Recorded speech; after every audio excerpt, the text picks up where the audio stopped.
Hello and welcome back to the podcast, We Are Selling. Today, a completely different direction. We're not talking about prospecting, listing and negotiation. We're talking about something far bigger, which is AML. And AML could be a new term to a lot of people listening. So I'm going to bring in a industry expert. Richard Manthel joins me from AMLHUB. Richard, welcome aboard. Thank you, Lee. Richard, AML, let's start with that. What does it even stand for?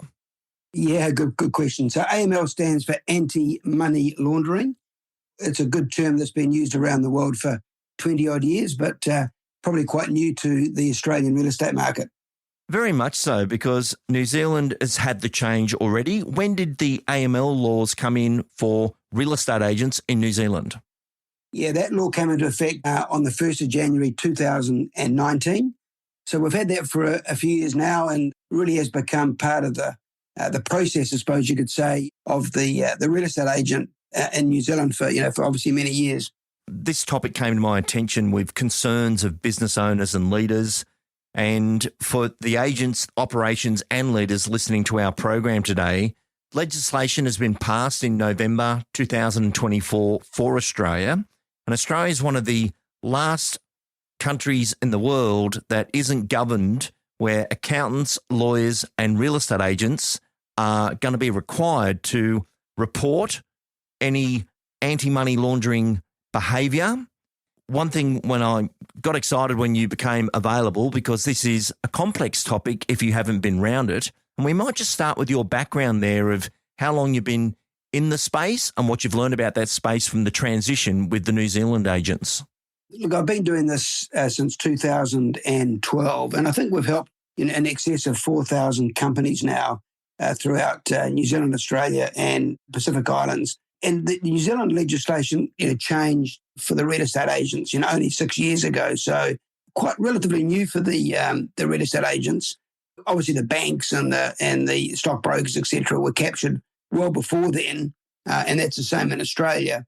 We've been sort of working very closely with all real estate brands in New Zealand for the last 6 years. So, Richard, just for our listener that's saying, okay, I've heard of this anti-money laundering before, but what is it? Can you give us a definition of where the funds come from and what we need to be aware of? The money laundering space globally runs to about $4 trillion, which means that $4 trillion of illegal funds is generated every year by what we call bad actors. And they're trying to turn these funds into what seemingly is legitimate funds, and they move it around the world through different asset classes to try and separate the origin of the money really to what they want to then ultimately spend the money on, which could be nice cars, yachts, you name it, houses, etc., etc. So the purpose of money laundering and the global, you could say, legislation really is focusing on the detection of any suspicious activity. So what happens is that the obligations really fall upon the real estate agents to know their clients and then be in a position to spot red flags and then report that internally, and ultimately that gets may get reported to the authorities. So the authority in Australia is AUSTRAC. What is their role? Correct. What do they do? Yeah, so AUSTRAC is the regulator really of the anti-money laundering laws in Australia. And so they will certainly provide the regulations, and they will be receiving all the suspicious matters that are reported to them. Then they will coordinate the response really to those reports. Despite the legislation passing in November in 24, we're still waiting at the moment for AUSTRAC to release the final regulations for the real estate industry. We expect that to come out. Indication is in October. Still waiting for the final really regulations for the industry. But to date, we're probably aware of 95% of things that need to take place. And that was my understanding, that the second draft of the legislation is being done now. By December, everyone's going to have an AML plan in place. Well, actually by March 2026, because on the 1st of July 2026, this goes live. Yeah, correct. And what needs to happen is that everybody needs to have their AML, I call it regime, you could say, in place and working effectively on that date. Really, we've got close to 12 months to bring that into play. A little bit of planning required. We're obviously helping clients at the moment. We know that there's a lot of activity will happen once the regulations are released in October. Very good. And just to make this really stick with our listeners, many other companies and businesses have had to go through the AML process. So, Richard, how do people launder money? What launderers are trying to do is to move money really from an illegal bank account. I mean, sometimes it could be cash, but typically it's in a legal bank account, and they're trying to make it look legitimate. So they're going to move it through different asset classes. So, for example, if I was going to move, $20 million from an illegal bank account in Hong Kong, and I wanted to take it to Switzerland, I'm going to move it through asset classes, and I could move it through the real estate industry in Australia. And I do that because I know that the industry is not regulated, or not yet anyway. So I could come down to Australia, buy some property. I might flick the property quickly. I might hold it for a year.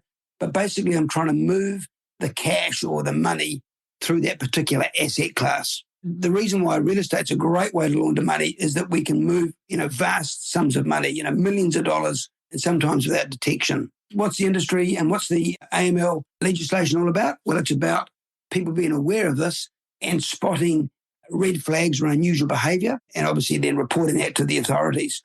The real estate companies need to have good processes, practices, procedures in place, training in place to learn about some of the red flags and the techniques people use so we can spot this activity. The activity is a question in itself, and for everyone to be clear on that, what industries is it coming from, or what parts of the world is it coming from that makes this cash or this money that needs to be laundered? Number one is child corruption, exploitation of people, human trafficking, very, very lucrative in the world and generates, billions and billions of dollars. It could be straight corruption, or it could be bribery, it could be kidnapping. The list goes on and on. We typically think of money laundering involving, bags of cash, and sometimes it does. Yeah, I agree that does happen, and particularly in the drug world. But really, most of the money is generated from really quite nasty stuff. And what we don't want to do is have places like Australia really being a conduit for this money, and it's an easy touch, and we can move money through the likes of real estate or the legal sector in Australia, with ease, because it's a unregulated AML sector. Let's take a look at the banks. If any of us draw out $10,000 or $15,000, the banks are notifying Austrac that this has happened and it happened on this date. In real estate, give us an example of how the Australian real estate agents are going to need to notify and be part of this AML process.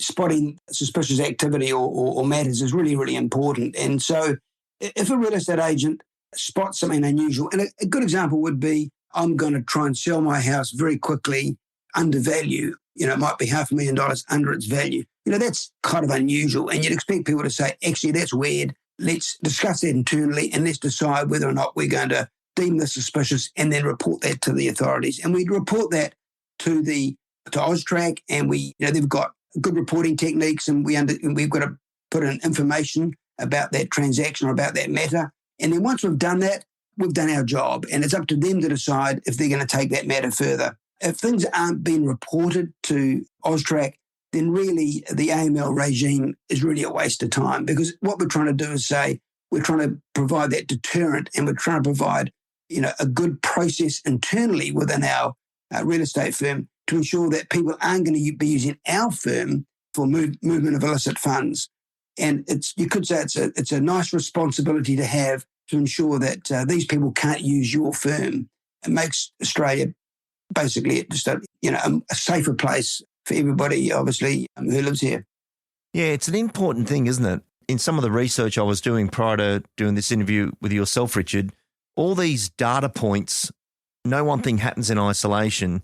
And it's not even that the agent's reporting something and it's going to happen to that person now, but it could be 3 years from now. They say, well, hang on, we had a report from a real estate office about an undersale. We had 3 notifications from the bank, 1 over here. Suddenly there's enough information to take action. Exactly. And the authorities today have a lot of data points, and they can join the dots. And that's not necessarily the real estate agent's responsibility. What they're doing is just spotting those things in isolation. things that don't pass your sniff test.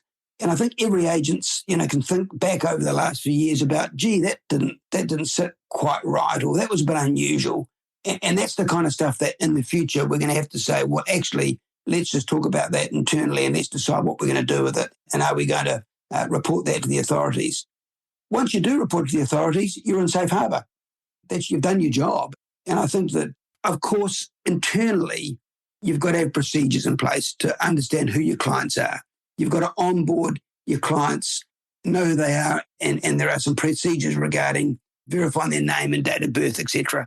So there's those things that will become new procedures for the real estate agent. But it's really good to understand that the reason we're doing this is that we're trying to really deter money laundering running through the real estate market in Australia. And if we do see something, we're doing the right thing and we're reporting it to the authorities. Reducing criminal activity is a big part of everyone's responsibility. Richard, what will the agents have to do in preparation to get ready for July 2026? If you're listening as obviously a manager of a real estate firm, there's going to be some procedural change, and that's something that you can't really avoid. And basically, in firms like ours, we help companies put in place those procedures. And one of the requirements under the legislation is to have a risk assessment and then a compliance program. The compliance program, I like to think it's a bit like an operating manual. So basically, you put those in place. And then if you're an agent, you're really going to want to be trained in what you need to do when you're talking to your client initially and collecting of information, and really being aware of the red flags or the unusual activity that's, AUSTRAC and other international agencies have deemed to be, appropriate for the real estate sector. There's many, many of those, but it's a case of just being aware of them and being trained. So I think to go into, middle of next year unprepared is probably a little bit, you'd be undercooked, and that's not going to sit well with AUSTRAC. But I think so, therefore, you need to start preparing. Once the regulations get released, in October, certainly there's going to be a lot more information and a lot more assistance available. But if anybody wants to, get started well before then, we're already helping clients do that. So very happy to help people, who have been proactive and want to get on with it. Yeah, couldn't agree more. And every office is going to have an AML plan and a risk assessment done on the business, which is going to be connected to the type of clients you deal with, how you deal with them. Is it face-to-face? Is it on Zoom? All those items.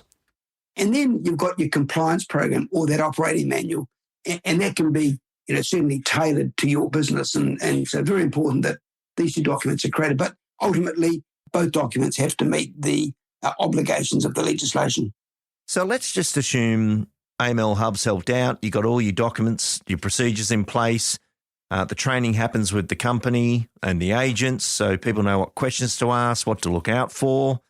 And then separate to that, we need a responsible person in the building who's assigned to be the AML responsible officer. Is that correct?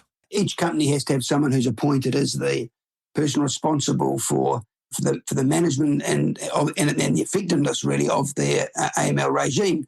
And we can call that person the AML compliance officer.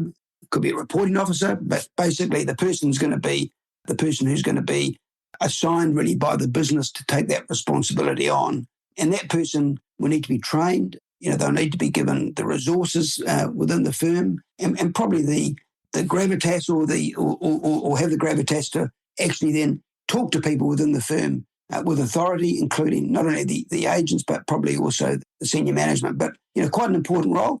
And we see a lot of people really step up and enjoy taking on that responsibility. And Richard, from the New Zealand rollout, what type of candidate suited that role? Because there is a lot of risk involved, like they are running this on behalf of the company and educating the agents, or sometimes saying, we've missed something here. Looking at our process, are we tight on that? Who's suited the role from your experience out there? The person who's really going to be quite dedicated, they've got good attention to detail, they like process, they like to record things correctly, to use a good system like the AMLHUB where they can basically manage everything from one platform, take ownership of that, and they really take pride in it. And they want to understand a bit more about the legislation. So it's a really nice role for someone who's that way inclined. I think the danger is when a firm may say, oh, we've got someone maybe available who really is not interested in AML, and they might be allocated the job. And then all of a sudden, that becomes quite challenging for the firm.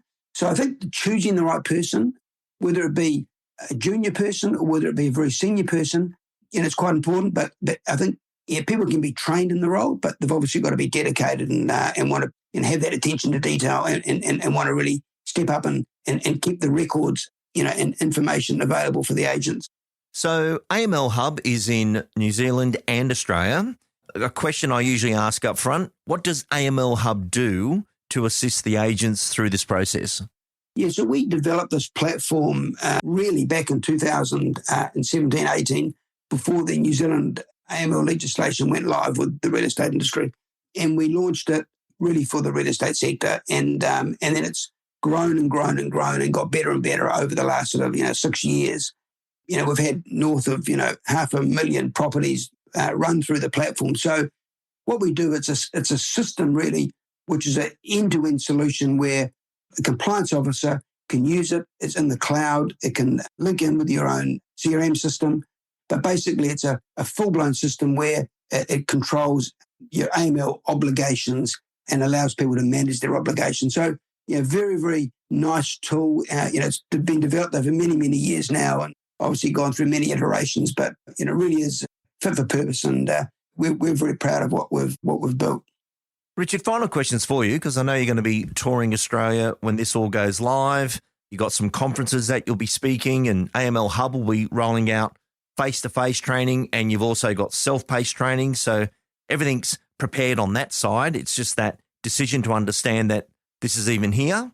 And I know when it was brought to my attention, it was like, people need to know this now. This is not, don't wait till then. And Richard, the fines are quite heavy if you don't have an AML plan in place. What are the fines? Yeah, so AUSTRAC does have quite a healthy reputation for fining non-compliance. And so if you're not meeting the obligations of the Act, AUSTRAC is quite good at fining. And one of the fines I would, just as an example, is that every day you're not registered with AUSTRAC from next year, that $19,000 a day. It's the kind of thing you just need to be aware of. And, although it sounds like a lot of money and it's pretty terrifying, I'd be very disappointed if any of our clients got in a situation where they were being fined. And in fact, that we wouldn't be doing our job if that was the case. So I think the case is to be aware of the dates, be aware of what your obligations are. And I think you're right, Lee, that if people start sort of thinking about this now and understand exactly what their obligations are, I'd hope to think that the fines, aren't going to come chasing you because, I think they're very avoidable. Richard, this is only for sales, not property management. Is that correct? Yeah, correct. It's a property management's not captured, but it's the sale, the sale and purchase of real estate, and real estate, that encompasses commercial as well. And I love before when you said, does it pass the sniff test? In my research, Australia has, does it pass the pub test? Okay. Which is a wonderful thing for our publicans over here. If someone at a pub doesn't get it, it hasn't been explained well. And really, at the end of all this, Richard, we're trying to get rid of this criminal intent, keep the real estate industry clean, but also as real estate professionals, staying up with international law, because everywhere else in the world has gone through this process. It just seems a good thing now that Australia is coming into the fold with international ways of doing business. Look, I think you're right, and it's we know Australia is one of the last 4 or 5 countries to legislation, and in company with you're in company with countries like Madagascar and places like that, which doesn't sound too flash, but it's really, really good that globally there's so many countries now taking money laundering very, very seriously and putting in place legislation. And I think it's just really Australia's, really just, doing their bit and by having good legislation globally in the fight against money laundering. Well, Richard, we've definitely reached my goal today of notifying the Australian real estate industry that this is here, it's coming. We're in second draft of legislation. We've got dates. But from all my principals and managers and leaders and operations managers listening to this right now thinking, where do we start? How do they get hold of AML Hub and what do they need to do? Yeah, thanks for that, Lee. Look, our website's amlhub.com.au. That's the best place to start. We can certainly help with anybody with their planning and certainly with education if that's what's required. But certainly happy to help. Well, Richard, thank you again for your time. And if we can make it all tee up, we might even have you at our Complete Leader Conference this year to do a presentation, because we'll be closer to that time and all our leaders need to know. But on behalf of We Are Selling, thank you for joining us. Thank you very much.